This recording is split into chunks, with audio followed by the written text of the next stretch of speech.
Everyone, welcome back to FPL Fran. Today's video is going to be my Game Week 29 transfer plans. I'll be recapping Game Week 28, just discussing the game week that just went past, and moving on towards Game Week 29, where we have the blank game week and just, I think, a discussion that's warranted on chip strategy and things like that. I'll probably go through my chip strategy ideas first before I jump into my own transfer plans after I recap Game Week 28. So if you're interested in if you have all the chips left and different strategies and what's open to you, then I think I'll leave that discussion there for anyone who's actually curious as a manager. But otherwise, let's just jump into Game Week 28. So Game Week 28 was a pretty dry game week. I had one clean sheet, had a Liverpool clean sheet loss for Southampton from a set piece routine, which is fair enough, and decided to captain Palmer in the end. I mentioned in my team selection that I wouldn't captain Palmer or wasn't planning to, but did say that the risk could be quite tempting, and in the end, I was quite tempted. Of course, I think objectively Salah's just the better captain versus Southampton at home, but then the kind of mentions of, let's say, a little bit of rotation potentially from slot, which didn't end up happening. I think 10 out of 11 of the PSG squad was the Liverpool squad, and the only change was the center forward position. On top of that, we had, just looking at the sort of odds as they move towards the week, I saw a bit of a shortening for the Liverpool odds. So I felt quite comfortable that there might have been rotation for Liverpool, but that wasn't the case. And with Palmer, we also know, I think with Maresca discussing, I'm not sure if whether he was just protecting Palmer or not, might not be the case, but apparently Palmer was feeling unwell, didn't train for the 2 days before the game, then asked on the day of the game to play versus Leicester, ended up playing, got taken off early. And we also know the case about the missed penalty. I'm not going to get too upset about it. I think I've gone versus Salah captaincy several times this season, and it's not worked out very well. To me, I don't play this game purely because of what I expect. I mean, I don't get lessons really from outcomes from this perspective, because the way I see it from a data approach, if you play and you, let's say, are aware of using models, using market odds, if I know the odds going into something and I make a decision, then for me, I'm satisfied with the process of doing that and having third-party data, having my own sort of intuition.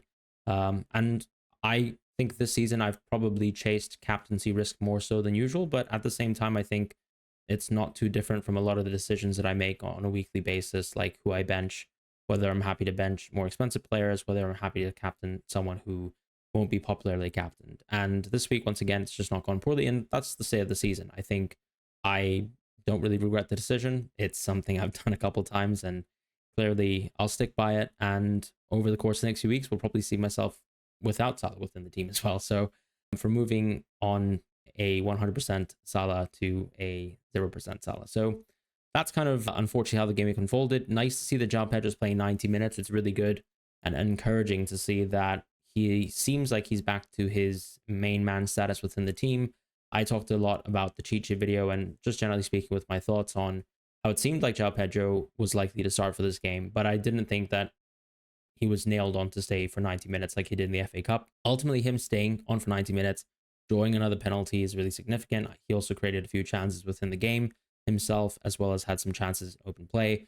So I think an encouraging signs for João Pedro and where he sits in terms of the hierarchy between players like Jorginho and Welbeck within the squad. As far as Isak, he played 78 minutes versus West Ham. I just watched that game. Was pretty ineffectual, but I also think that clearly the team is a little bit hamstrung by having Barnes and also Hall, but mostly because there's just a lack of creation on the left right now. Now, ironically, the actual goal was scored by Barnes creating a lofted assist towards Bruno Guimaraes, but I think over the course of the game, especially looking at some of the instances in the first half, I think Isak was pretty upset with the service that he got, and I think there were some chances, particularly with Livramento being right-footed, unfortunately, that just weren't available towards Isak because there were so many cutbacks as well. At the same time, I think you can just make a simple argument that West Ham are fully aware that they probably played, allowing Livramento to have that sort of space with the cutbacks. So maybe I'm just BSing. But yeah, I think Isak was pretty ineffectual within that game. He then will play the Carabao Cup final. So we'll monitor his fitness there. But I do think it's quite tempting to sell Isak because you're still with a slightly hamstrung squad in Game Week 30. And then I probably actually am leaning towards a Game Week 31 wildcard right now where I will be bestowed back with Isak. Now, the biggest thing that I would say from my team is transfer. So if you go towards the transfer page and you sort by list, you get to find out how much value you're losing from each individual player within FPL. It's very much possible that players like Isak could fall over the course of this game week, and his price could drop maybe once, which would mean that I suppose my protected team value is really 0.4, but right now it stands at 0.5 because I did buy Isak at 8.4, things like that. As far as the rest of the squad, clearly Salah is one of those players who has that sort of same level of impact. I mean, I'm really 1.1 off of him now, so it's not even just the idea that I guess if I sell Salah, what the impact would be in terms of my team value loss, but also just if I was to rebuy Salah, what the impact would be in terms of how much money I'd have to spend. I do really think it's possible and more than likely at this point in time that I'll be wildcarding without Salah. I'm sure a lot of people don't share the same opinion, and that's totally fine. But to maximize the amount of doublers, to set up an adequate bench boost, I just can't see myself really having Salah on the wildcard on Game Week 31. So those are my thoughts, which is why I'm quite happy to part ways with Salah. But then with regards to Isak, that's an interesting choice because it's more so a case of how important do I think, let's say, the excess value will be for the wild card, the bench boost, the final transfers that I make towards the end of the season when some more expensive players will come back into the game, the likes of Saka, the likes of, maybe let's say someone like Bruno, who's done really well and will probably be also increasing in price as we go on in the game weeks. So those are things to consider. At the same time, we're probably also going to be dropping off some of our Liverpool players within the team, and that kind of changes the dynamic a bit in terms of how important every 0.1 of team value is within FPL and the landscape there. And ultimately the doubles and how they actually fall on Game Week 33 will also have a significant impact in terms of how we craft the bench boost, how we decide when to bench boost, how we decide when to free hit. So a lot of these Game Week 34 fixtures can be moved towards 33. Some could be moved to 36, like Nottingham Forest and Brentford. We just have to wait for those FA Cup outcomes to come about. And in terms of a chip strategy perspective, when I look at my team now, I'm going to definitely play through Blank Gameweek 29 with a natural team. I'm going to wildcard on 31. I plan to bench boost on 32 or 33, depending on what the fixture outcomes are on the FA Cup. And I also plan to free it on 34. Now, that's the general plan, but it might be the case that we have some really gross outcomes in the FA Cup, ones that we can't expect. And I think every season, there are a few outcomes that we can't expect. Good examples, things like, let's say, Bournemouth winning versus Man City. That would be quite unexpected. And so on and so forth. Crystal Palace, for example, winning within their FA Cup match, things like that. These could accumulate these outcomes, and that can change my strategy a lot. I might even be considering, as I mentioned within my previous videos, a free hit 33, a bench boost 33 or 32 as well are both welcomed in my mind. But a wildcard 31, I think, makes the most sense because I can get towards there quite simply. I bring back Isak on a great double game week game, and that's pretty much the plan, or ahead of a double game week game, and that's pretty much the plan. So whether I bench boost on game week 32 or 33 will simply just be determined by how Crystal Palace perform going forwards and what we get as a fixture slate. So I haven't made any decisions there. I do think that it's interesting where when we look at the teams in 34 who could double in 33, that there aren't too many expensive players, I'd say, that we're really looking at outside of, let's say, the Arsenal team potentially. So teams like Brighton, teams like West Ham, a lot of their assets are very, very cheap. Same applies to a team like Crystal Palace and even, let's say, Southampton, Fulham, which could be a double as well. I mean, a lot of the players from those teams aren't going to be expensive. The only expensive players will be Man City and Aston Villa, where a lot of our team value will probably be moved towards those sets of players. The likes of Watkins, the likes of Foden, the likes of Haaland. Now, Foden, there's a small little asterisk here where we just need to continue to monitor his minutes and see whether or not someone like, let's say, Marmoush is going to take some more minutes going forwards, or someone like KDB could also continue to steal more minutes away from these players. Because as we can see so far within the City attacking team, I think only Haaland really is impervious from sort of minutes rotation. And that's not so good a thing, but then at the same time, it's really a case of, let's say, Foden, if he's a 70-minute player with the double game week fixture versus someone who probably should be playing 90 minutes but doesn't have a double game week. In most cases, you're always going to pick someone like Foden.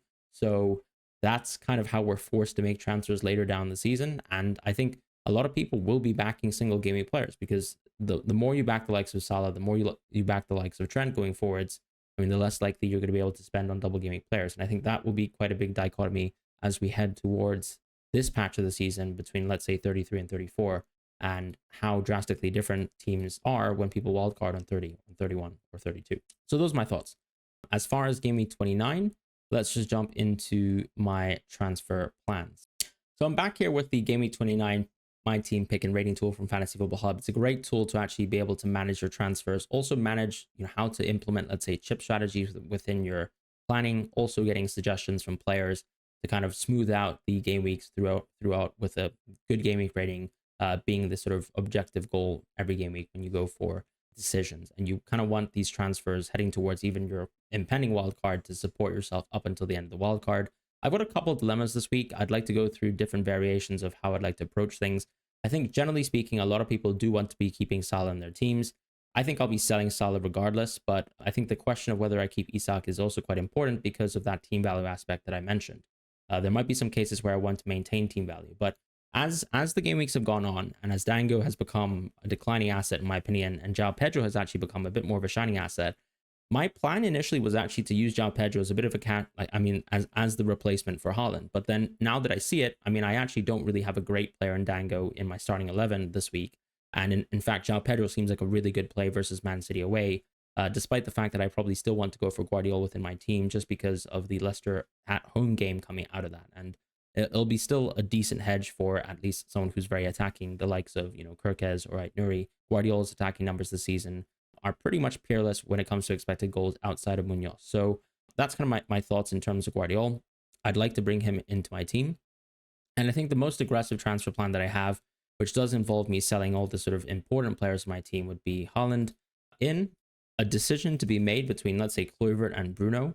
I'll talk about that in a moment, but then also generally speaking to bring Guardiola in. So if I bring in these two City players, and the strength of that move is really supported by the fact that it's a home game, and the game after that is the banker, right? Leicester at home. Not many great Game Week 30 games on display, and Everton at home for Liverpool is one of them, but then actually to be able to match, let's say, Salah's fixture with Haaland's fixture and to also captain Haaland is something that I'm intrigued by and something that I'm probably going to go for myself. Now, I'm not saying that you have to sell Salah. A lot of people will decide not to sell Salah, and I think that's perfectly fine. You might even want to ignore Haaland completely because who says Salah can't compete versus Haaland as a captaincy option every week? And so you might just simply go for someone like Bruno or even captain someone like Kluivert this week, and you can actually play quite passively around Game Week 29 without having to kind of hemorrhage your team value the way that I plan to do. So if I make these transfers right now, that's kind of the general plan, and I would probably make a move towards Kluivert. Kluivert's an interesting case where if I look at the minutes for the Bournemouth players, one of the things to think about is this Brentford at home fixture doesn't really have rest and rotation around it. After this, though, we have an international break. Kluivert is an international player. He will play for the Dutch, I believe. And then actually he comes back and he will play the quarterfinal game versus Man City. That's interesting because I think he is likely to feature and start there. But then the question is, there's actually 3 games in 7 days. So Game Week 30 and 31 will happen within around 4 days of each other. And then the fixtures of the FA Cup quarterfinal versus Game Week 30 will actually happen within 3 days of each other. So you've got 3 games in 7 days. And there's some genuine concern based on some of the sort of fixture patterns and the minutes patterns of certain Bournemouth players that someone like Kluivert can be rotated. What I do find interesting, though, is that as the season has trended on, as some players have come back from injury, we've seen recently that Kluivert's minutes have actually looked pretty bulletproof. But I still think that the room for rotation is there because the depth is there as well. So Kluivert is someone that I would really like to go for because his game in Game Week 30 is much better than Bruno's. But we always know that the beauty of Bruno is that he will be playing 90 minutes. And even as we see within certain tough matches like the Arsenal game or any match recently, that, I mean, Bruno's been absolutely brilliant. Scoring free kicks now, it's sort of correcting his poor finishing over the course of the season.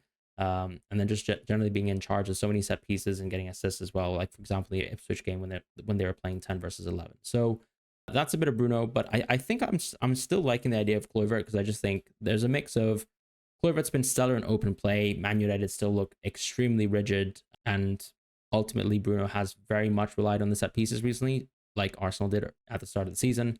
But Kluivert feels like he's got so many routes towards points and also has penalties. So if I optimize my team, this would be prospectively what the most aggressive transfer path would be in Game Week 29. And what I quite like about this is it does keep Trent, it does keep Munoz, who actually have some really good games themselves coming out of Game Week 29, and that gives me flexibility because I can play João Pedro now finally over Dango as well, which I think is the right move to do. I think Dango's minutes are pretty much in the toilet, but as I mentioned, there's a possibility, let's say, especially if let's say Bournemouth play extremely radical minutes versus Man City, who knows? It might even be the case that Dango doesn't play too much within the game and he could be in contention to start versus Ipswich at home. I haven't really made my decision as to, how important Dango would be. I think it's very tough to call and very much dependent on the minutes thrown into these kind of quarterfinal games. But keeping Dango for the opportunity to maybe play him in Game Week 30 is quite exciting. So that's kind of how I plan to do things. In Game Week 30, though, the plan when I optimize my team is simply to play a 4-4-2. So I would bench Dango once again. I would play João Pedro quite comfortably at home versus Aston Villa. And I'd play a 4-4-2 just like this. And I'll have a pretty good bench in terms of Dango and Beto, which I think is quite strong. Now, the field of players that I'll be going against would be the likes of Salah, the likes of Isak, and I'm sure that's going to be extremely tough. I've even devised certain plans for me to actually allow myself to get towards Isak in Game Week 30. But this is the rough plan where, at least with this move in mind, I will roll one transfer heading towards my wildcard 31, and then I get to start to build on some free transfers potentially for my bench boost. And I can manage any, let's say, injury-related situations if I must. So that's kind of the most aggressive plan that I have that also leaves me with a really good team in Game Week 30, which is a bit of a dead end game week anyways. I feel really comfortable playing all these defenders regardless. And the only player who actually really has a tough fixture, I would say, is actually Mbeumo, who actually has Newcastle away. So that's the plan to Haaland captain here, to vice captain Palmer. And clearly I will be going against the field of ownership of extremely high Salah ownership and extremely high Isak ownership. But that's something that I'm planning to do. Now, that's option one for me. I'm sure a lot of people don't like the idea of selling Salah or the combination of Salah and Isak, and I think that's totally fine. I totally appreciate that. A plan that I do have, though, to, let's say, keep Salah within my team, generally speaking, for Everton at home, and to, let's say, maybe just sell 1 out of 2 of Salah and Isak, is something like this. So the plan would be to sell Salah for someone like Bruno, to bring in someone who, of course, is just a solid pick, to replace Dango with Kluivert, and then to sort of make a final move, which would be to maybe, let's say, move to someone like Ait Nouri or the likes of Kirkes. I think Kirkes actually could be a bit more interesting because I think, generally speaking, if I'm also to use him in Game Week 30, he's probably the better player to go for. And I think Ait Nouri and Kirkes are very close anyways in terms of estimations, given that the fixtures that they have are both really good home or away games, right? So if I optimize my team like that, clearly that makes my Game Week rating in Game Week 29 a little bit worse, but at the same time, there's the long-term impact. And of course, we only have 10 game weeks left, but the long-term impact on what that like Isak value can bring back to me, and then what my plans would be to bring Salah back for the next week.